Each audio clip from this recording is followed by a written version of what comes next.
Olá, minha gente, tudo bem? Mais um encontro, mais um momento de reflexão, de ampliação de consciência, de nós podermos perceber de uma maneira mais transparente aquilo que fazemos, que pensamos, que realizamos, com base no que está pautado. Então, prazer imenso estar aqui com você, dessa vez na série Provérbios. E aí, quem manda pode, obedece quem tem juízo. Manda quem pode, obedece quem tem juízo. É isso mesmo? É dessa maneira que você acredita? Aí tem uma verdade, mas será que é uma exclusiva verdade? Então vamos olhar para isso mais de perto.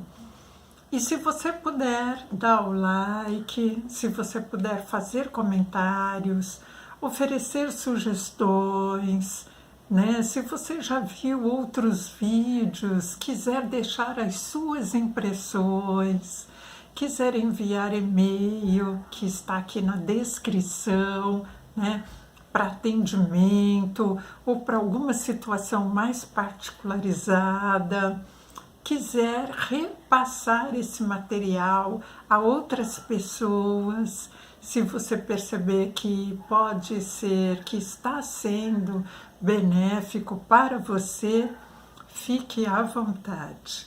Então, todos nós temos alguma contribuição a fazer e toda contribuição ela é muito bem-vinda. E vamos entrando no tema, então.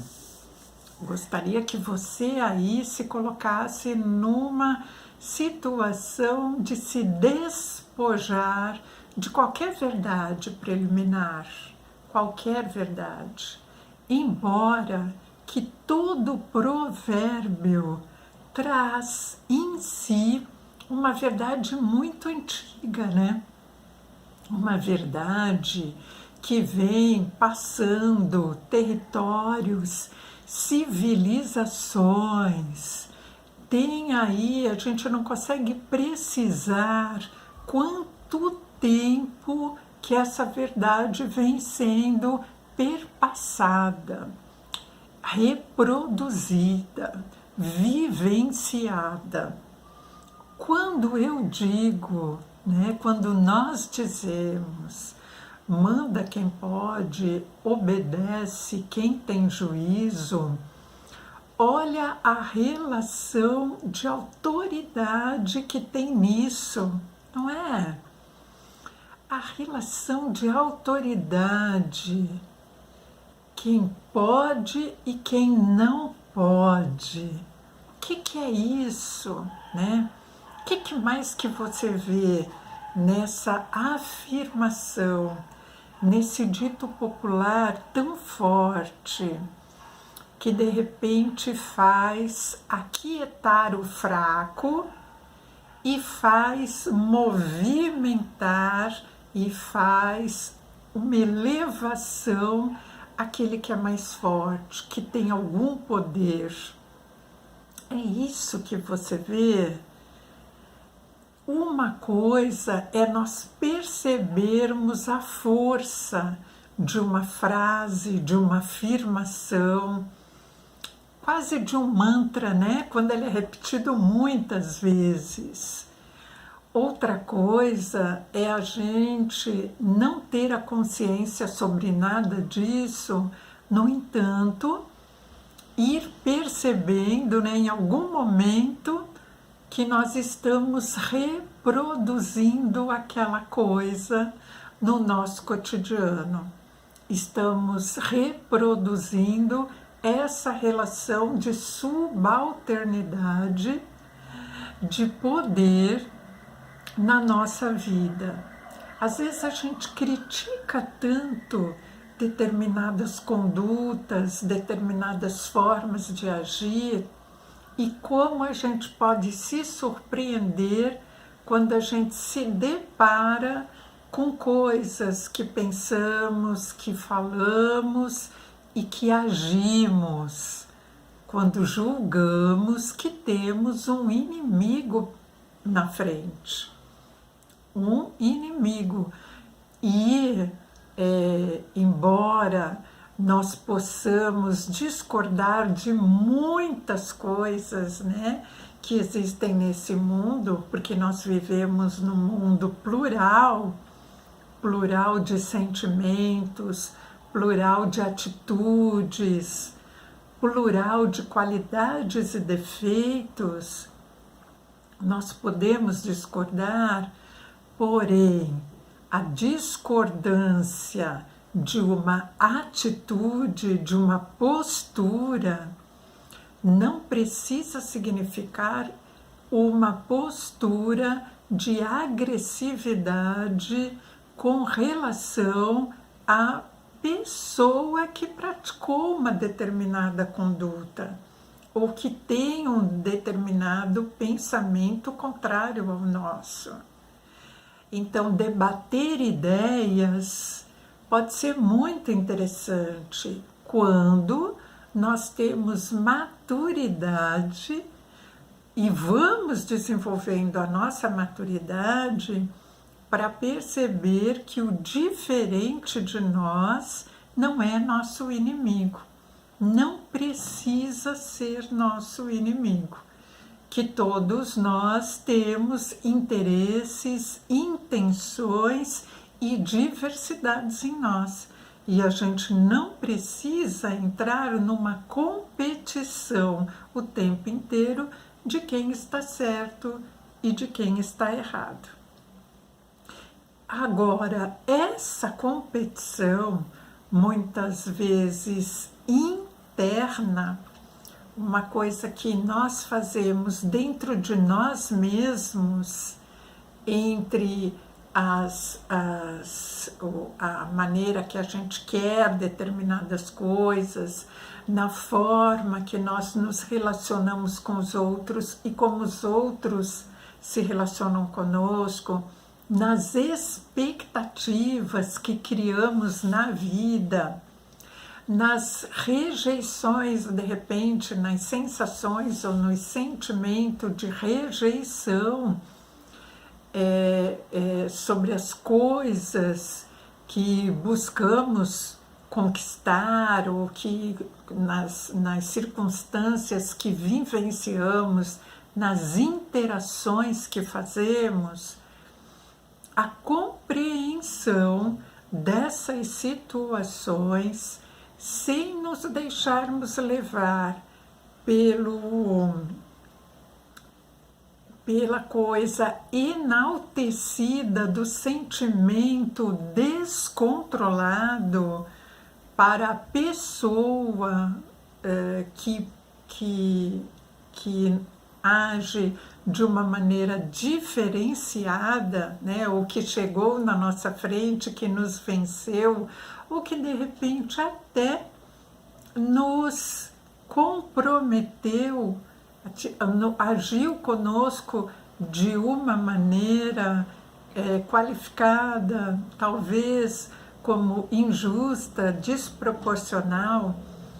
Essa nossa reação na maneira de conduzir a situação a partir de algo ocorrido é aquilo que vai nos tornando cada vez mais capazes de ter uma vida pautada no reconhecimento de si próprio, pautada no reconhecimento de que as disputas levam ao adoecimento, as disputas acirradas, a raiva, a inaceitação levam a nossa vida, ou melhor, colocam a nossa vida num ritmo que torna o fluxo dela insuportável para nós mesmos. A outra pessoa que envolve as situações que nos colocam de repente em conflito, ela está fazendo as escolhas dela. Nós fazemos as nossas escolhas em relação a situações que acontecem, né? E essas nossas escolhas, a consequência dessas nossas escolhas, elas são vividas apenas por nós. Ainda que nós vamos, né, escolhemos buscar nossos direitos e temos a opção de escolha de buscar os nossos direitos pela justiça formal ou da maneira mais civilizada possível. A questão é o que esta contrariedade provoca na nossa vida, né? O que as nossas atitudes em relação à postura do outro ou em relação àquilo que a gente pensa, que a gente sente, o que isso provoca na nossa vida. E quando nós começamos a perceber que essas nossas escolhas, elas são capazes de tornar a nossa vida mais ou menos áspera, independente do que está acontecendo aí fora, então a gente vai reconhecendo a responsabilidade que temos de nos autoeducar. E manda quem pode, obedece quem tem juízo. Se eu reconheço isso como verdade, vale perguntar. Então, se isso for uma verdade absoluta para mim, de que lado você se encontra? De que lado você se percebe na vida? Do lado de quem manda ou do lado de quem pode? Porque se só tem esses dois lados e se tem que escolher, onde você está? No lado do poder ou do lado da submissão? Como é que é isso? Né?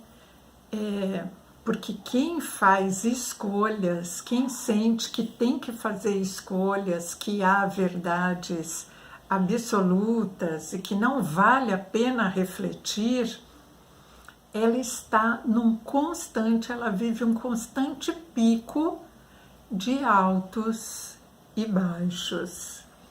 E vamos reconhecer que quem está no alto, pensando em conexão energética, vai atrair outros que estão no mesmo patamar. Quem está em baixa, da mesma maneira. Então, olhe o que é não ampliar o olhar para a realidade, né, maior. É ficar no lugar que se encontra. E mesmo que você diga que ficar lá em cima, no lugar de quem pode, de quem manda, é o melhor lugar, se você reconhece que a vida é assim, e se você alimenta isso, onde que está a alimentação, né, o reforço na solidariedade, na comunhão entre as pessoas, num mundo que ofereça mais oportunidade para todos? Onde que está a coerência disso? Porque se eu acredito o tempo inteiro na divisão absoluta, então eu penso uma coisa e ajo de outra forma, e sinto de outras formas. Essa instabilidade toda, né, essas discrepâncias, são captadas pelo meu corpo, pelos meus sentimentos e vão gerando inconformidades na minha vida, desníveis na minha vida. Então, olha que bacana a gente poder reconhecer dessa maneira. Aqui eu tento colocar para você de uma maneira mais simples, né? Para te provocar reflexões próprias, para que você mesmo consiga perceber os teus movimentos, as tuas reações em circunstâncias do teu cotidiano. Na hora que a gente passa alguns conflitos, a gente não consegue perceber muitas coisas.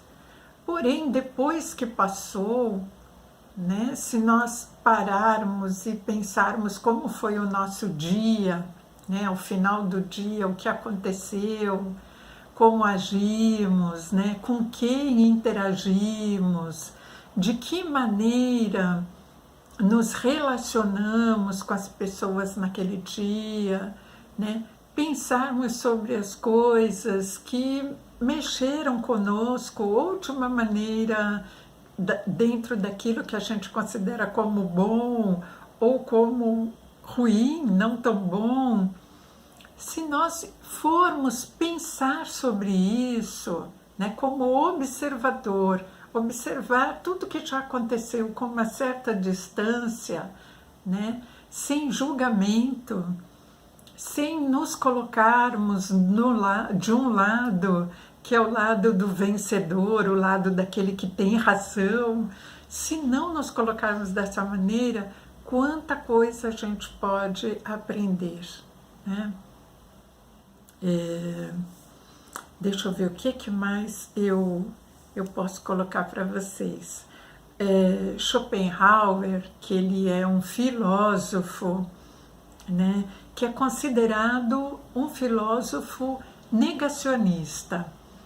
Eu vi há pouco tempo atrás um programa, uma entrevista, um documentário que falava desse filósofo e fui pesquisar um pouco dele, li alguma coisa de obras dele, e aí a gente vai percebendo que a rotulação, ele é rotulado como um filósofo negacionista.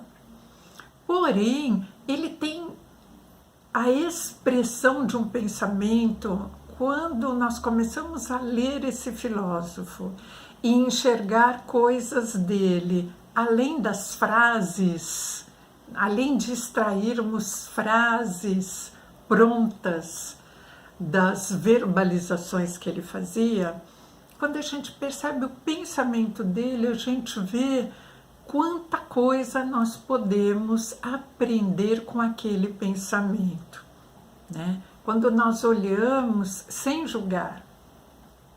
Então, ele tem uma das coisas que ele fala, que ele diz assim: o nosso mundo civilizado, ele não passa de uma grande mascarada, né? Então, como temos, né, tantos autores, né, que falam de outras palavras a mesma coisa, né? O quanto a nossa vida é um palco, onde nós estamos numa permanente encenação.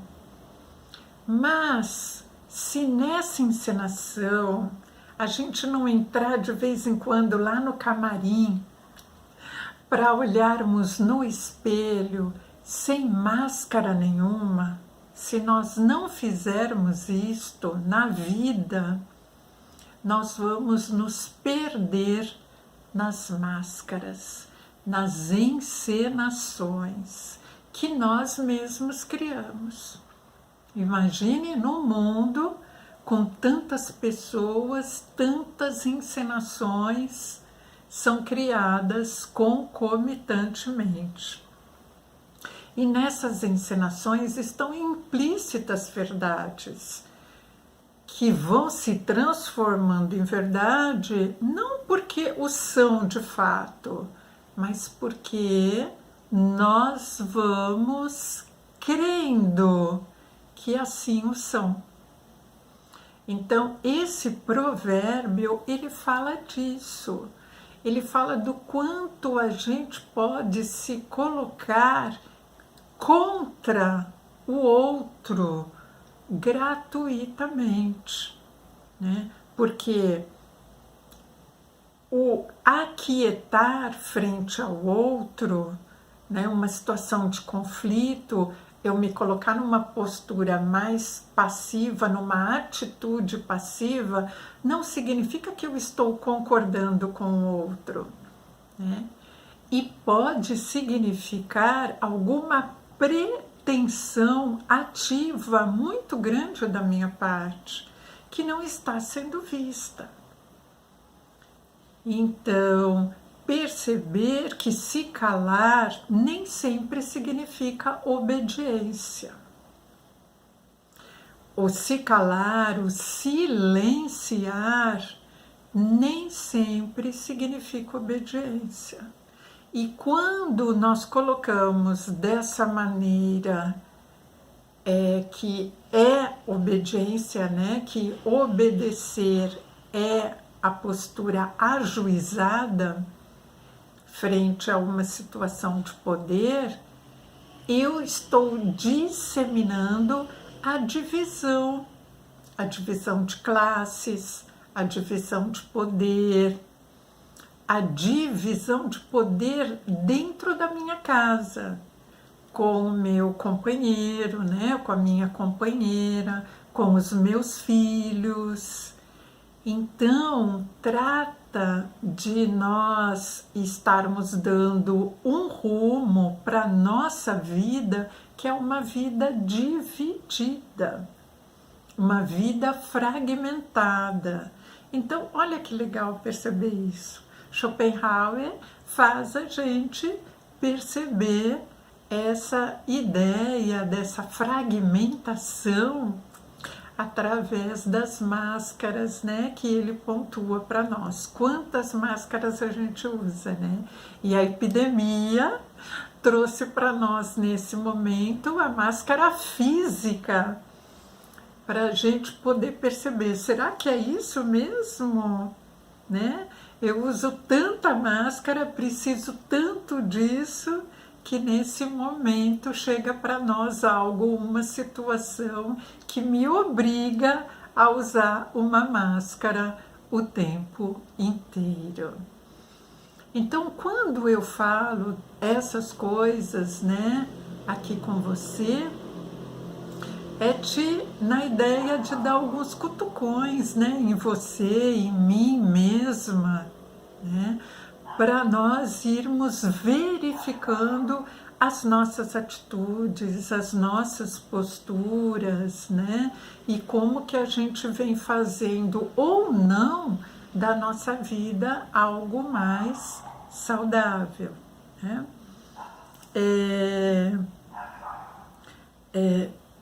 Schopenhauer diz, né, numa das publicações dele, que as máscaras, elas dizem respeito, por exemplo, elas ocultam algumas forças e algumas verdades, né? Mascaram verdades que ele coloca, que é a verdade da justiça. Ele cita 3 verdades, né, importantes na vida e que ficam mascaradas, né, pela conduta do homem, né? E que são esses três aspectos, né? A justiça, o bem público, né, que diz respeito ao patriotismo, e a religião. Então, na vivência dele, nas coisas que ele estudou, que ele debruçou, no olhar dele sobre o mundo, ele coloca esses 3 aspectos, né? A busca pela justiça, que a gente considera a justiça, né? Que depois até criamos o direito, né? Para ir lá buscar pela justiça nos próprios fóruns competentes, né? Nos tribunais competentes, né? Porque não conseguimos, enquanto civilização, ir adotando posturas justas sem alguém que nos julgue, né? Então, ele cita esses 3 aspectos, né? A justiça, o bem público, né? Quantas pessoas, né, que falam do bem público como uma coisa, né, tão valiosa, e ao mesmo tempo que falam, subvertem o que é possível desse bem público para si e vivem essa contradição, né, de falar uma coisa e fazer de outra maneira.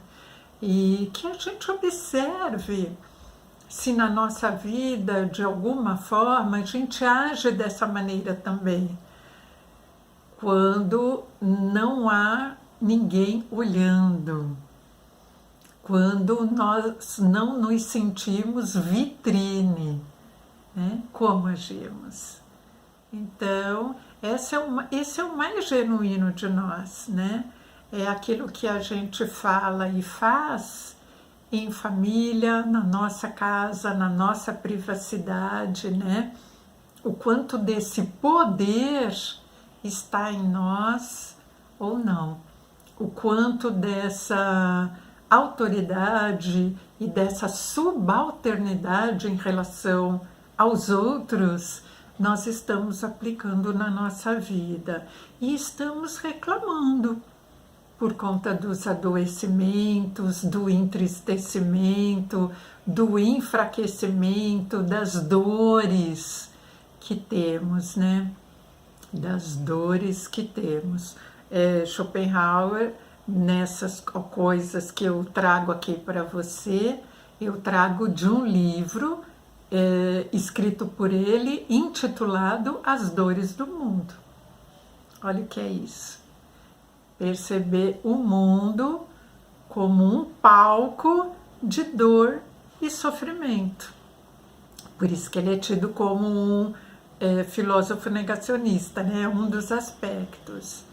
Mas quantos de nós não faz da sua própria vida um palco de sofrimento por conta de condutas desse tipo que eu estou colocando aqui para você?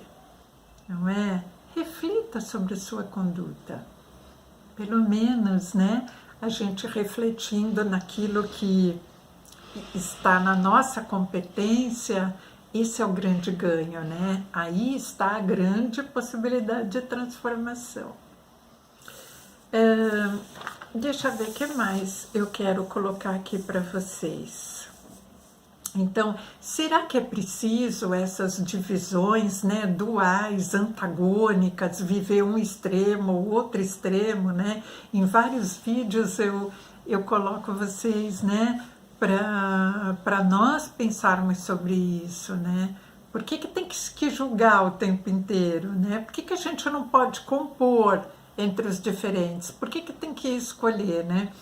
Por que o jogo tem que ser de disputa e nem de cooperação, né? A gente tem muitos jogos, jogos de tabuleiro mesmo, jogos, brincadeiras que são competitivas. Mas por que a gente não pode viver mais os jogos colaborativos, né? Que nós também temos essa possibilidade, não é? Estava pesquisando até esses dias sobre isso e quantos jogos cooperativos que não existem.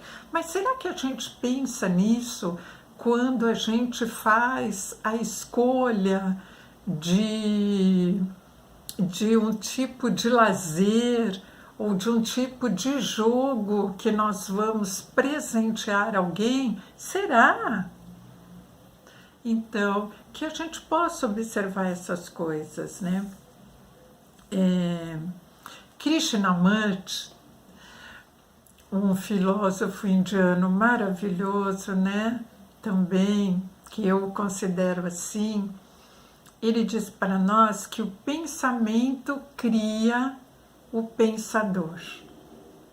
Olha, não é o pensador que cria o pensamento. De repente pode ser até os dois, né? Mas ele vem colocando a gente para pensar nessa situação, nesse ângulo, né? Perceber que o pensamento cria o pensador, porque o pensamento ele é um elemento que tem a força própria dele, a energia própria dele. Então, o pensamento ele é a resposta da memória, da experiência vivida, né? Então ele traz essa energia e a experiência vivida, a memória, mas ele é transitório, ele é mutável. Quanto mais conscientes vamos ficando, né, vamos nos trabalhando, mais o nosso pensamento vai mudando. Não tem aquela situação que às vezes a gente, num determinado momento da vida, a gente acredita numa coisa, né? E depois, com o tempo, a gente vai mudando. Eu tenho uma experiência particular com relação à alimentação, por exemplo, né? Que não é verdade absoluta, mas que eu percebo as minhas escolhas diferentes de um tempo anterior a um tempo atual. Então, reconhecer que o pensamento ele é feito de qualidades que vão se misturando a ele, né? Então, Krishnamurti coloca assim: é o controlado e o controlador. Controlado e o controlador. Pensamento e pensador. Ele simplesmente participa de um jogo consigo mesmo, um jogo enganoso. E a verdade real, ela está acima disso, não está nem de um lado e nem do outro lado. E às vezes a gente não passa uma vida inteira brigando, né?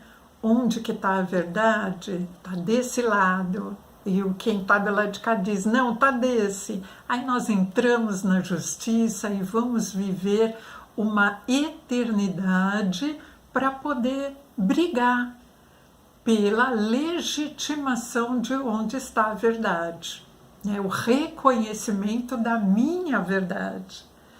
E aí Krishnamurti traz para nós essa ideia, né? Essa percepção de que não está nem de um lado e nem do outro, está acima de tudo isso. E aí eu quero comentar aqui com você, por exemplo, para elucidar, agora, bem pouco tempo, também vendo uma matéria, né? A entrevista de um profissional que escreve sobre a vida pública de personalidades. Ele se intitula como um historiador, né, porque ele pesquisa e escreve biografia de personalidades. E nessa entrevista ele colocando a situação que ele passou, né, por conta de que uma das personalidades que ele escolheu para fazer a biografia não autorizou, né? Não autorizou. Mesmo assim, a biografia foi escrita. E essa pessoa, né, que se sentiu lesada, entrou na justiça, né, para que fosse reconhecido o seu direito de não ter a sua vida, a sua privacidade publicizada.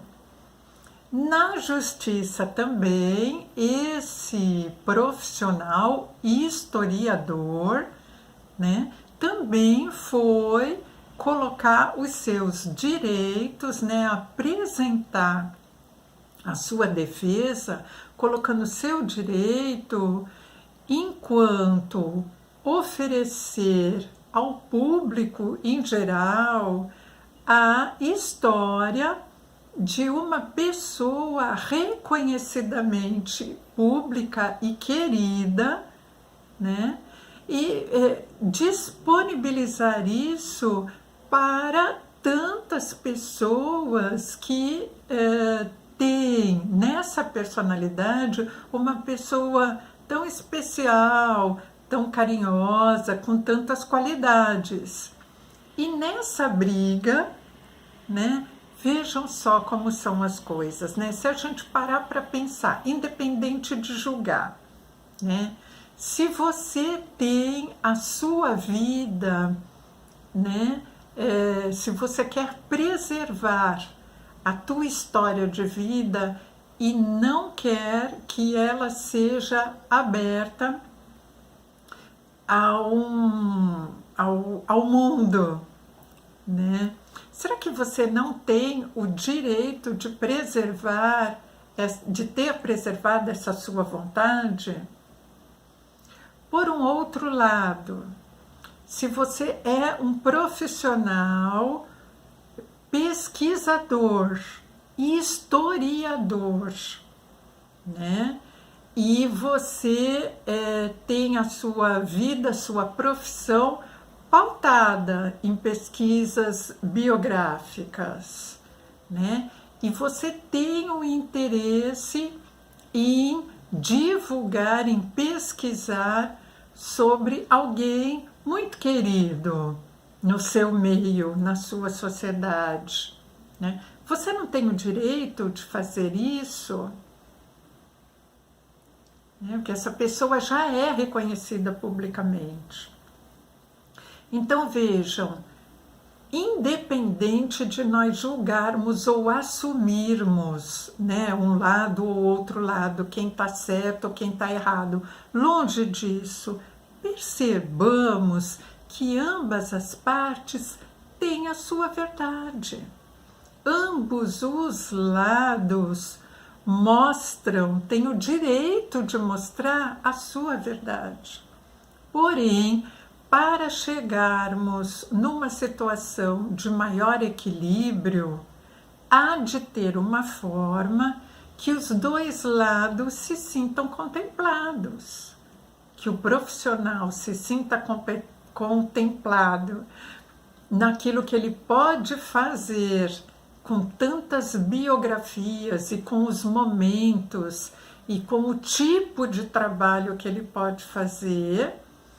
E, ao mesmo tempo, as pessoas possam se sentir contempladas naquilo que elas se sentem bem ou não quando divulgado sobre a sua própria vida. Então, existe um denominador comum? Existe uma verdade legítima de reconhecimento que pode ser feita para ambos os lados.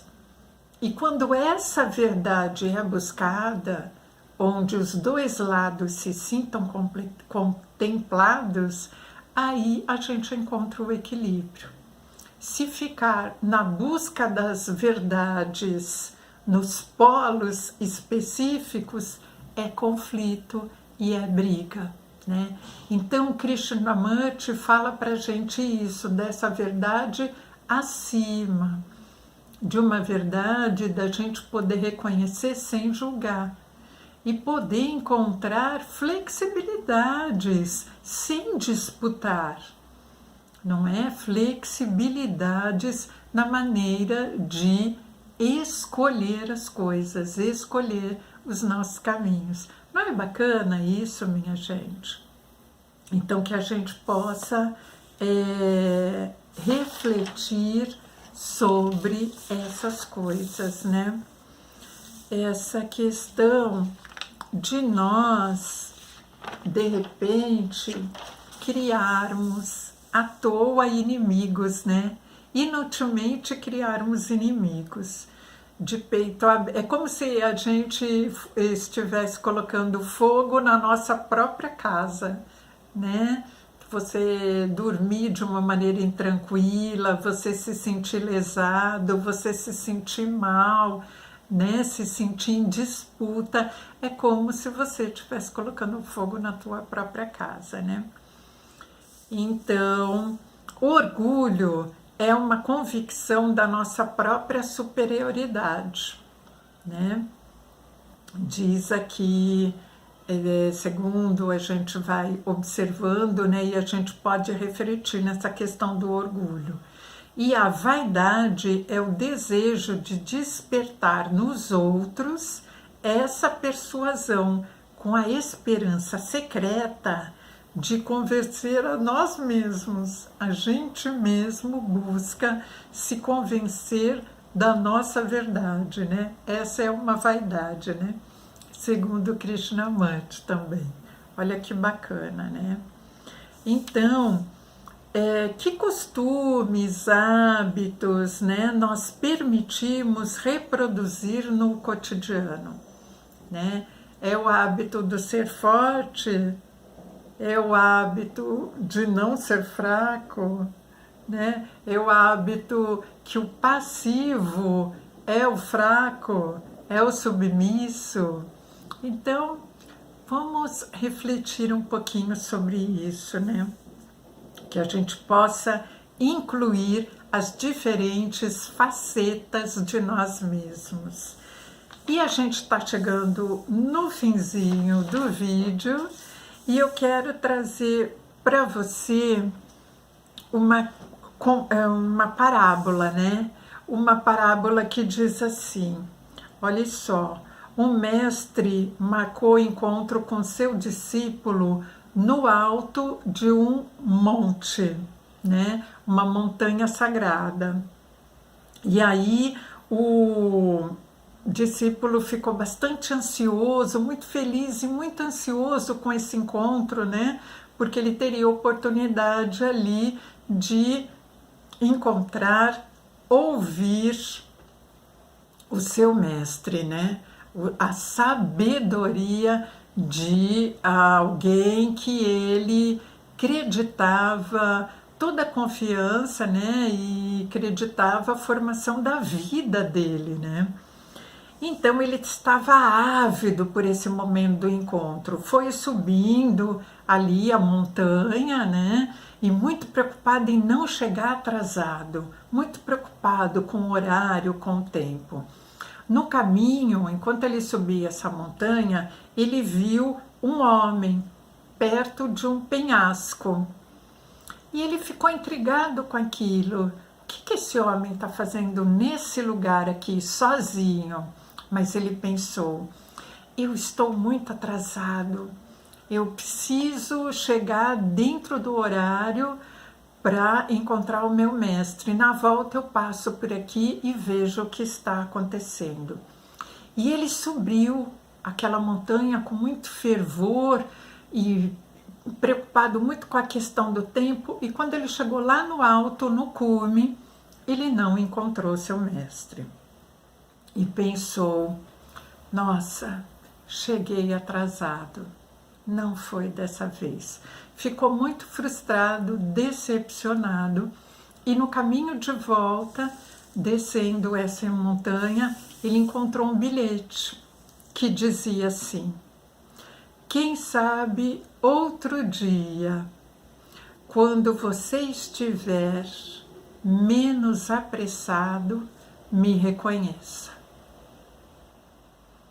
Então, que a gente possa refletir sobre as coisas que não conseguimos ver, que não conseguimos captar, porque às vezes a nossa atenção está voltada para outros ângulos, para ângulos que não nos levam a lugar nenhum, nos deixam na mesmice da situação. Então, prazer imenso ter estado aqui com você.